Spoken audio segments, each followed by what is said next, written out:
nous travaillons, en effet, et nous combattons, parce que nous mettons notre espérance dans le Dieu vivant, qui est le sauveur de tous les hommes, principalement des croyants. Amen. Le titre d'aujourd'hui, c'est « Ton optimisme ne suffira pas ». Est-ce qu'il y a des gens qui sont optimistes dans cette salle ce matin? Oui. Ok. Vous n'êtes pas obligé de lever la main si vous ne l'êtes pas. Mais est-ce que ça suffit pour vivre dans ce monde? Nous allons voir que ce n'est pas suffisant. Dans les temps que nous vivons, nous ne pouvons pas baser notre vie, nos principes de vie, nos pensées, juste sur la notion de l'optimisme. Au sens du dictionnaire. Le dictionnaire nous dit quoi? C'est quoi l'optimisme? Doctrine philosophique d'après laquelle le monde est bon et le bien y tient plus de place que le mal. Très intéressant. À côté, on met la définition de l'espérance. C'est un sentiment de confiance en l'avenir qui porte à attendre avec confiance la réalisation de ce qu'on désire. Espoir. On pourrait dire que tout finira par s'arranger. Ça, c'est l'optimisme. Tout finira par s'arranger. Et il y a un titre d'un livre d'un pasteur de nos églises qui s'appelle « Le meilleur est à venir ». C'est vrai que le meilleur est à venir quand on pense spirituellement. Et quand on pense à ce monde, à la vie dans ce monde, l'optimiste dit « Tout finira par s'arranger ». Alors, je ne sais pas si vous connaissez la chanson « Tout va très bien, Madame la Marquise ». Vous avez dit quelque chose? Non? C'est une chanson, je ne sais plus de quand elle date, mais ça date déjà d'un petit bout de temps. Et j'avais étudié dans mes cours, et en fait, c'est une marquise qui prend des nouvelles parce qu'elle est absente pendant 15 jours, elle prend des nouvelles au téléphone auprès de son valet. Et son valet lui chante « Tout va très bien, Madame la Marquise, tout va très bien, tout va très bien ». Il y a juste un tout petit rien, c'est votre jument grise, parce qu'il fallait que ça arrive, et qui est morte. Et du coup, on a l'échange au travers de couplets où elle s'inquiète de nouveau en disant « Mais comment ma jument est morte ?»« Ah non, mais c'est rien, c'est juste parce que vos écuries ont pris feu. » Et comment mes écuries ont pris feu? Parce que le château était en flammes, etc. Et donc, on détricote, à chaque fois, c'est toujours un petit rien. Et toujours démarrant par « Tout va très bien, Madame la Marquise ». Et c'est devenu une expression, justement, pour dire on couvre le cataclysme. Et donc, le dernier couplet dit « Eh bien voilà, Madame la Marquise », là il va dire l'ensemble de ce qui s'est passé. Apprenant qu'il était ruiné, à peine fut-il revenu de sa surprise que Monsieur le Marquis s'est suicidé. Et c'est en ramassant la pelle qu'il renversa toutes les chandelles, mettant le feu à tout le château, qui consuma de bas en haut, le vent soufflant sur l'incendie, le propagea sur l'écurie, et c'est ainsi qu'en un moment on vit périr votre jument. Mais à part ça, Madame la Marquise, tout va très bien, tout va très bien. L'optimiste. Ça va s'arranger. Il y a toujours une part de bien qu'on va trouver quelque part. J'ai lu pendant mes études, et ça m'a pas mal marqué, Candide, ou l'optimiste, de Voltaire, qui démontre l'optimisme aveugle. Il faut le préciser, je ne dis pas ce matin qu'il n'est pas bon d'être optimiste. Je n'envoie pas de flèche vers ceux qui ont levé la main. D'accord? C'est bien d'être porté vers le bien. Et de se dire, on peut essayer en toutes circonstances de trouver la part belle, la bonne chose d'un mal. Mais il y a certains qui sont dans cette dimension-là où c'est tellement aveugle, alors Candide, lui, il grandit justement dans une bulle où tout va très bien. Et puis, il est confronté, il va se mettre à voyager, et il va être confronté aux dures réalités de ce monde. Candide, ou l'optimisme. Ça démonte une philosophie, Voltaire a écrit cela pour démonter une philosophie d'un autre philosophe. Un autre philosophe qui disait que puisque Dieu a tout créé, qu'il est bon, qu'il est bien, alors le monde est bon. Et donc je dirais là-dessus que oui, ce que Dieu a créé est bon et parfait, et Dieu est bon et parfait, mais entre-temps, il y a eu quand même un soupçon, un rien de corruption qui a fait que ça a ravagé l'ensemble. Comme des pommes pourries qui vont transmettre les unes aux autres et ça va ravager l'ensemble. Donc on ne peut pas attendre que tout se finisse bien dans ce monde. Ce n'est pas possible. L'optimisme ne peut pas suffire. Nous ne réglons pas les problèmes entre pays et de guerre en ce moment avec de l'optimisme. Ça ne fonctionne pas. Ça n'est pas suffisant. Le livre de Candide termine par cette leçon: il faut cultiver notre jardin. Et donc ça nous ramène à la Genèse, ça. Cultiver le jardin. C'est quand même une dimension qui est très portée sur la Bible. Cela veut dire, eh bien, il faut agir à sa mesure pour faire le bien, pour travailler au bien. Nous revenons à la Genèse, au commandement que Dieu a donné. Nous pouvons faire du bien au monde et agir à notre mesure, comme le colibri va venir à sa mesure pour éteindre l'incendie. Et si chacun fait sa part, c'est sûr que le monde peut être meilleur. Mais cela est-il suffisant? Nous pouvons prendre le parti de protéger la planète, de trier les déchets, de faire attention aux dépenses énergétiques, de réduire les consommations, de faire tous les gestes pour que cette belle planète puisse se maintenir. Et nous voyons que les effets des êtres humains vont plus vite que la musique, que les estimations. Nous pouvons faire en sorte peut-être de tenir des relations paisibles avec tous et essayer à être des artisans de paix, et c'est ce que la Bible nous demande. Mais cela n'est pas suffisant si nous désirons un monde meilleur. Les hommes s'évertuent à la paix, les chefs d'État veulent la paix, et puis plus ils la veulent, plus ils se font la guerre. Mais la paix sera annoncée, la Bible nous le dit dans 1 Thessaloniciens 5.3. Qu'est-il dit dans ce passage? Quand les hommes diront paix et sûreté, et donc ces deux mots-là, ils doivent être inscrits dans la vie des croyants, des chrétiens. Parce que quand on entendra dans les médias ces mots, ces deux mots, il faut bien être conscient de ces deux mots, la paix et la sûreté, c'est-à-dire que à un moment donné, le monde va pouvoir garantir une paix et une sûreté, ça veut dire une sécurité.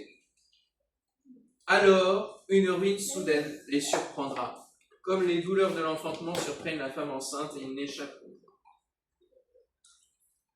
À quel prix cette paix sera-t-elle acquise? Si on lit le prisme biblique, ça peut être au prix d'un Israël combattu par toutes les nations. Ça peut être au prix d'une humanité contrôlée et façonnée. Est-ce le monde que nous voulons? Nous sommes bien dans un monde régi par les codes du péché. Tout ne peut pas aller mieux puisqu'il y a une réalité qui se pose dans 1 Jean 5,19. Nous savons que nous sommes de Dieu, nous, et que le monde entier est sous la puissance du malin. Donc, l'optimisme a ses limites avec la Bible, puisque le bien n'est pas supérieur au mal dans ce monde. Au contraire, puisque le monde est sous la puissance du malin, c'est le mal qui est supérieur au bien. Ce qui fait que notre monde ne va pas bien, est malade. L'optimisme insouciant est une des caractéristiques de l'œuvre du diable, parce qu'il bâtit des promesses d'excellence. Revenons dans Genèse. Qu'est-ce que dit le diable? Alors le serpent dit à la femme, Genèse 3, vous ne mourrez pas.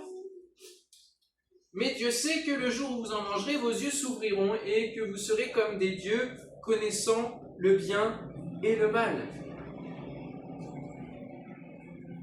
Le diable enjolive, le diable inverse la vérité. Le diable transforme et amène des promesses d'excellence en disant, mais en fait, en faisant ce que je vous dis, vous pourrez mieux gérer ce monde, vous pourrez mieux cultiver le jardin. C'est un peu ça qu'il leur dit, en d'autres mots. Vous serez comme des dieux connaissant le bien et le mal, donc vous pourrez gérer le jardin magnifiquement. Il n'y a pas de menace existentielle dans le discours du diable. Et donc, de la même manière, le diable s'évertuera à susurrer aux oreilles de qui veut bien l'écouter dans ce monde, de dire mais tout va bien se passer de toute manière, il y a eu des temps, des mouvements, et alors on va venir sur le côté scientifique des choses, où il y a eu, là on nie les vagues de chaleur et les augmentations de degrés, parce que dans le temps il y a eu des cataclysmes, etc. Alors même si bien sûr Dieu est au-dessus du diable, on est d'accord, et donc lui il gère et il peut arrêter de sa main différentes choses qui se passent, il y a quand même des conséquences au péché. Que ce soit dans nos cœurs, qui vont trouver la corruption, que ce soit aussi dans le monde, dans tous les domaines. Tous les domaines. Et il y a cette insouciance que le diable va jeter. On le voit, et Jésus en parle dans l'évangile de Matthieu, au chapitre 24. Il va dire, dans les jours qui précédèrent le déluge, qu'est-ce qui s'est passé? Quel était l'état des hommes? Ils étaient dans l'insouciance, ils étaient optimistes, ils disaient non, mais tout va bien dans le meilleur des mondes. Les hommes mangeaient, buvaient, se mariaient, jusqu'au jour où Noé entra dans l'arche. Ils ne se doutèrent de rien, jusqu'à ce que le déluge vint et les emporte tous. Et Jésus dira de cet exemple-là, les temps de la fin seront similaires, en termes d'ambiance, en termes de mentalité, en termes d'insouciance. Nous pouvons continuer à préparer le lendemain. Et je dirais que la crise du Covid nous a montré nos limites dans cette préparation, puisque d'un coup, on ne pouvait plus rien prévoir. L'inconnu était vraiment, l'avenir était vraiment inconnu. On ne pouvait plus projeter d'événements, de ceci, de cela dans les agendas, c'était hors dehors de notre capacité à gérer. Et lorsque certains sont lucides quant à l'avenir de la planète, par exemple, eh bien, ils font face à un système d'autruche, d'évitement, allant de lois pour un certain progrès, d'autres qui vont dans l'autre sens. L'homme ne sait plus ce qu'il convient de faire parce que quand il essaye de reconstruire, de réparer, eh bien, il détruit à un autre endroit. Et c'est lorsque l'homme s'arrête de bouger que la nature commence à respirer. Là aussi, au moment du Covid, on a vu, les confinements ont permis de retrouver certaines... Alors ça a été trop court pour une restauration, mais il y avait un début d'oxygénation nouveau, la couche d'ozone commençait à se réparer, etc. Il faudrait donc que l'homme s'arrête avec ses ravages. L'apôtre dit à Timothée, « Sache que dans les derniers jours, il y aura des temps difficiles. Car les hommes seront égoïstes, amis de l'argent, fanfarons, hautains, blasphémateurs, rebelles à leurs parents, ingrats, irréligieux, insensibles, déloyaux, calomniateurs, intempérants, cruels, ennemis de gens de bien, traîtres, emportés, enflés d'orgueil, aimant le plaisir plus que Dieu, ayant l'apparence de la piété, mais reniant ceux qui en fait la force. Éloigne-toi de ces hommes-là. » Dans les réflexions qui peuvent être là, où on a quand même un passionnage de la pensée. J'écoutais un reportage l'autre jour, ça doit être hier, d'ailleurs, qui parlait du Hellfest. Vous savez, le festival de l'enfer, là, c'est la 18e édition. Alors, il faisait tellement chaud qu'ils mettent des arrosages devant, etc. Et je me suis dit, à quel moment le journaliste va lui poser la question écologique ? Sur les conséquences écologiques, est-ce que vous avez réfléchi, etc. Il ne l'a pas fait, mais je me suis dit, vous voyez, dans mon propre pensée, je me suis dit, il faut que ça ressorte, c'est obligatoire. Dépenser, gaspiller de l'eau comme ça sur des festivaliers, c'est pas normal. Aujourd'hui, dans notre époque où on dit à tout le monde d'être dans la sobriété, dans la restriction, vous voyez. Mais il y a un problème de fond dont la Bible parle. Au-delà de toutes ces considérations et de ces questionnements-là, on vient de le lire, l'homme cherche son intérêt. L'homme va chercher son profit, ami de l'argent. L'homme va chercher à être enflé d'orgueil. Et donc ça ne peut pas se résoudre. Tout cela passe avant le reste. Et c'est en cela que le croyant va faire la différence. Et c'est pour cela que l'apôtre Paul dit « Éloigne-toi de ces hommes-là. Tu ne peux pas rester en compagnie de ces hommes-là, même s'ils sont nombreux autour de toi. Il faut que tu fasses la différence. Et la différence, elle se trouve dans l'espérance. On peut donc vite sombrer en voyant les choses qui n'avancent pas dans le bon sens.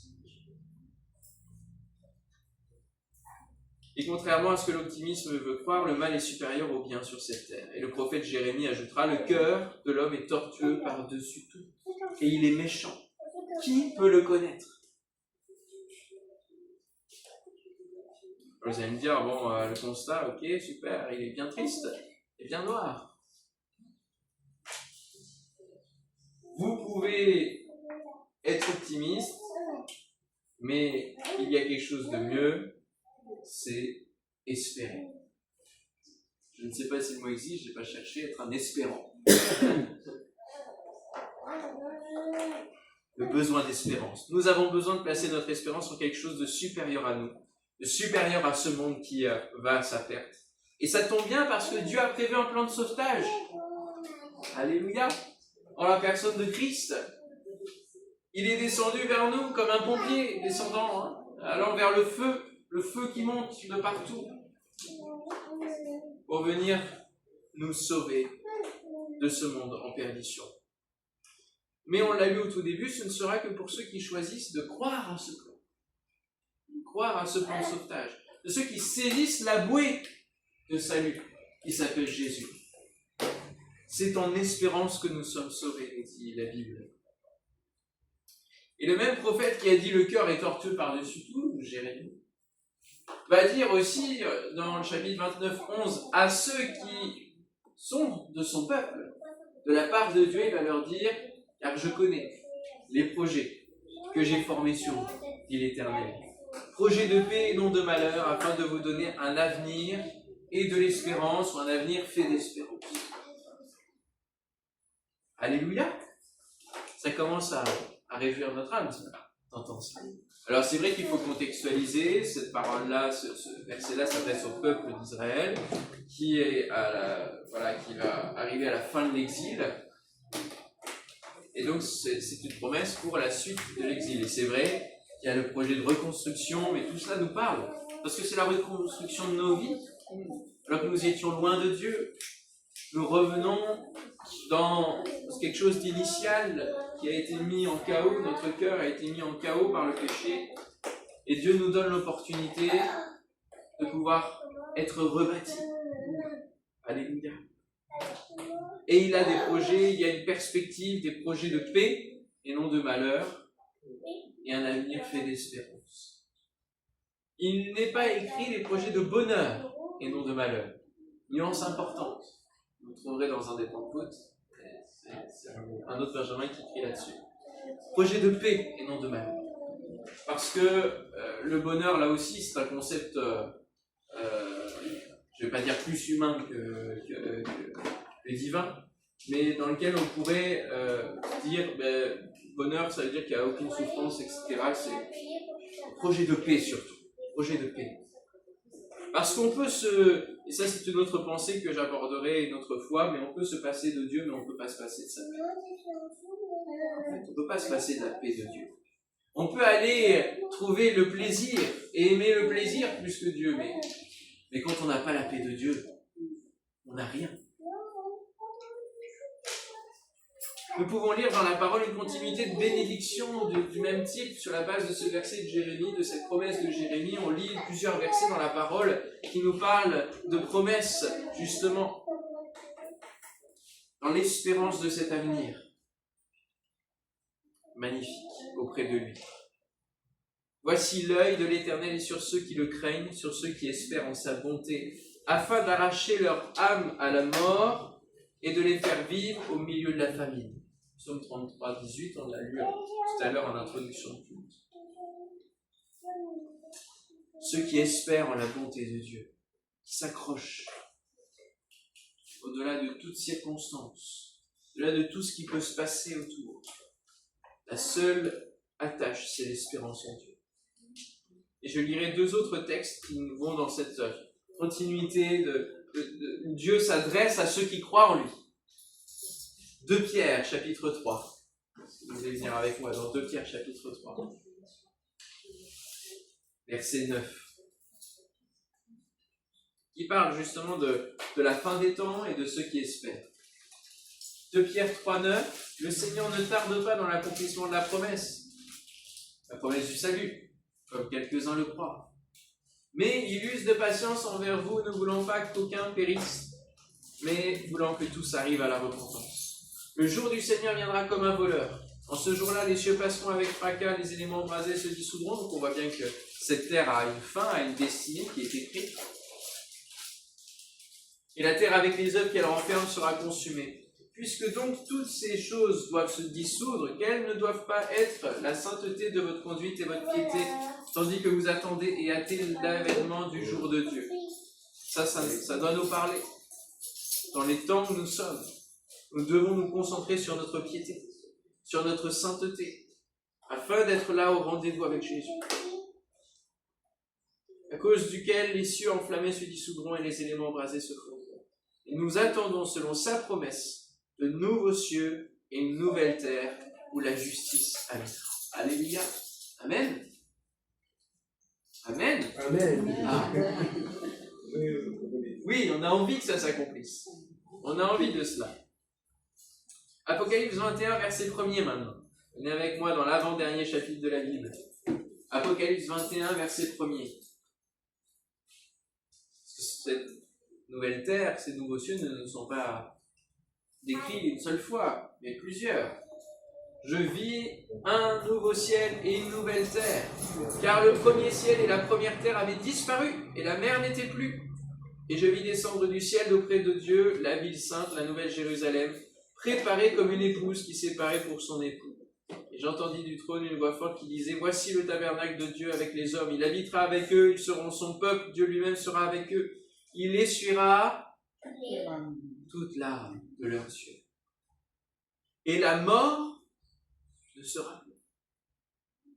Il n'y aura plus ni deuil, ni cri, ni douleur, car les premières choses ont disparu. » Et celui qui était assis sur le trône dit « Voici, je fais toutes choses nouvelles. » Alléluia.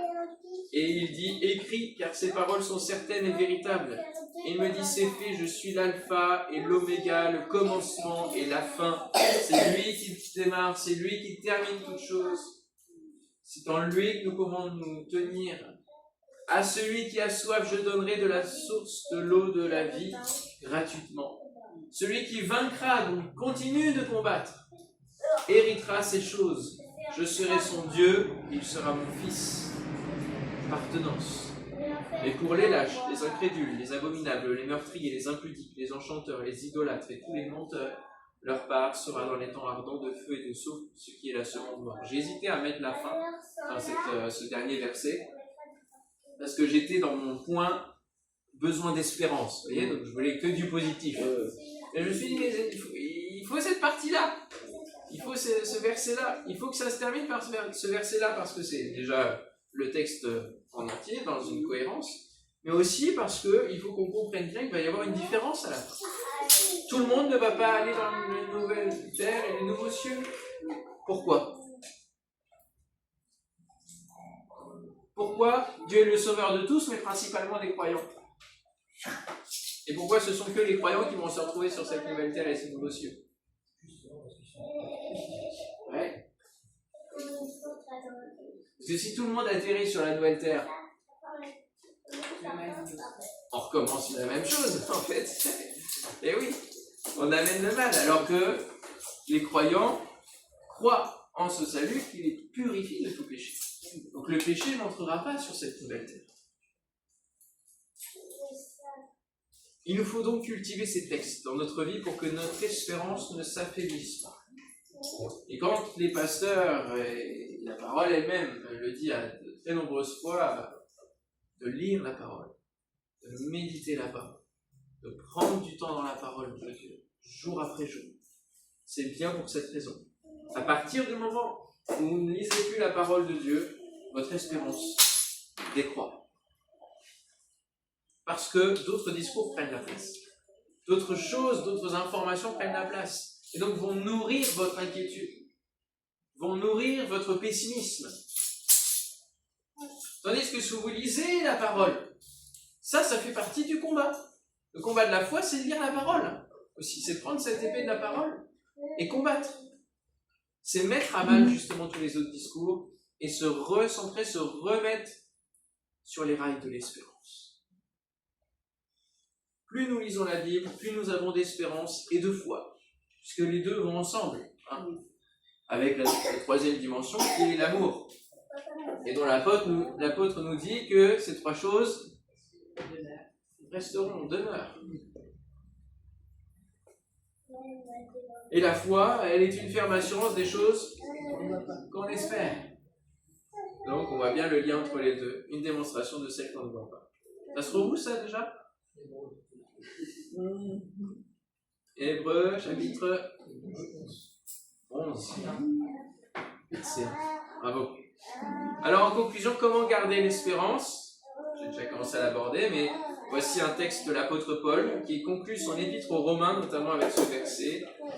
Que le Dieu de l'espérance vous remplisse de toute joie.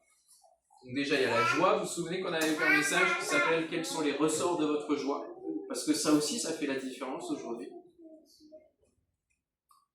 De toute paix dans la foi, pour que vous abondiez en espérance, comment? Par la puissance du Saint-Esprit. On le retrouve toujours, hein, le Saint-Esprit, dans nos vies. Et quand on remet dans le contexte, il écrit aux Romains, aux chrétiens vivant à Rome. Quelle était leur situation de vie? Elle n'était pas belle, elle était difficile, elle était sous la persécution. Et il leur dit, vous allez pouvoir continuer à espérer contre toute espérance. Hein, il y a aussi ce verset-là, qui est un peu spécial comme formulation, mais on comprend bien le principe, c'est qu'espérer au-dessus des capacités possibles. Parce que vous allez pouvoir le faire par la puissance du Saint-Esprit. Ce n'est que par le Saint-Esprit que nous pouvons, bien justement, nous rappeler la parole de Dieu, qu'il va pouvoir nous rappeler les promesses si on l'a lu, si on les connaît. Je terminerai avec cette image de l'arbre que j'ai trouvée dans Job, chapitre 14. Où Job, dans ses mouvements de l'âme, on va dire, au chapitre 14, verset 7, un arbre a de l'espérance. Une image de l'espérance dans ce monde, c'est l'arbre. Quand on le coupe, il fait quoi? Il repousse. Il produit encore des rejetons. Quand sa racine a vieilli dans la terre, quand son tronc meurt dans la poussière, il reverdit à l'approche de l'eau. Il pousse des branches comme une jeune plante. Mais l'homme meurt et il perd sa force. L'homme expire. Et où est-il? Là, il fait une comparaison entre l'arbre et l'homme. Donc on voit la détermination, la capacité à la nature à pousser. Là, je crois que je vous l'avais dit déjà, mais dans notre résidence, on a des peupliers qui ont traversé le dessous de la route, qui sont allés ressortir et pousser le goudron du trottoir en face. Il y a l'espérance, quoi. Hein. Alors là, ils ont remis du bitume, ils ont bouché, après plusieurs mois où ils ont laissé comme ça. Mais je crois qu'il va ressortir à d'autres endroits. Parce qu'il y a cette détermination-là. Et en fait, en tant que chrétien, il faut qu'on ait ça. Il faut qu'on ait ça. Et on peut mettre en parallèle cette interrogation de Job qui dit l'homme meurt et puis après il n'y a plus rien, avec le texte de Jérémie, je reviens encore sur lui au chapitre 17, où il va dire « Béni soit l'homme qui se confie dans l'Éternel et dont l'Éternel est l'espérance. » À partir du moment où dans l'homme il y a l'espérance de Dieu, alors voici les conséquences. Il est comme un arbre planté près des eaux. L'homme devient cet arbre plein d'espérance. Qui étend ses racines vers le courant, il n'aperçoit point la chaleur quand elle vient et son feuillage reste vert. Dans l'année de la sécheresse, il n'a point de crainte et il ne cesse de porter du fruit. Alléluia. Amen. Avant que le prophète Jérémie fasse le constat du cœur de l'homme, Et juste avant, c'est les 2 versets avant, donc il y a cet arbre-là, qui peut être véritablement différent. Alors partageons cette espérance au monde, faisons comprendre au monde que son optimisme ne va pas suffire et que nous avons besoin, plus que jamais, de placer notre espérance en l'éternel. Alléluia. Amen. On prie le Seigneur ensemble. Te louons et te bénissons, Seigneur, pour le fait de pouvoir devenir un arbre plein d'espérance.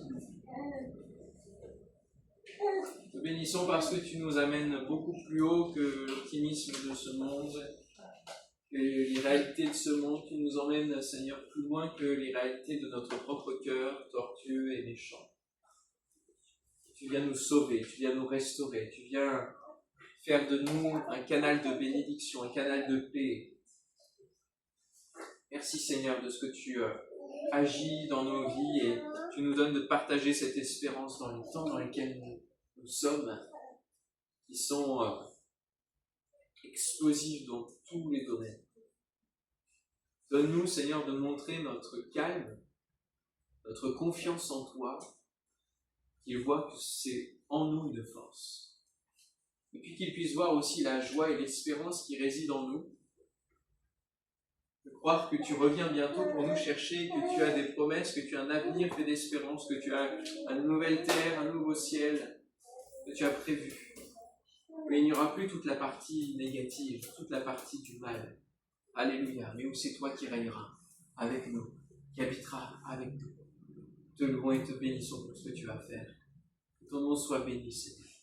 Amen. Amen.